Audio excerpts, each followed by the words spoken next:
কেন্দ্রীয় বাজেট 2025-এ মহিলাদের জন্য বড় ঘোষণা হতে চলেছে। যখন থেকে প্রধানমন্ত্রী নরেন্দ্র মোদীর নেতৃত্বাধীন কেন্দ্রীয় সরকার নারীদের প্রতি মনোযোগ বাড়িয়েছে, তখন থেকেই ভালো ফল পেয়েছে।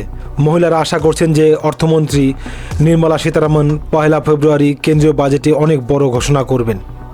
সরকার কেন্দ্রীয় বাজেটে মহিলা সম্মান সঞ্চয় শংসাপত্র প্রকল্পের মেয়াদ বাড়ানোর ঘোষণা করতে পারে। চলতি বছরের মার্চে শেষ হতে চলেছে এই প্রকল্প। সরকার যদি এই স্কিমের মেয়াদ না বাড়ায় তাহলে নতুন কোনো স্কিম ঘোষণা করবেন। বাজেটে নারীদের আয়কর ছাড়ের ঘোষণাও আসতে পারে। তো এ সমস্ত না হলে নতুন কিছু একটা ঘোষণা করবেন অর্থমন্ত্রী নির্মলা সীতারামন। আর সেক্ষেত্রে লক্ষ্মী ভাণ্ডারের মতো কোনো একটা বড় প্রকল্প আসতে চলেছে দেশের সমস্ত মহিলাদের জন্য।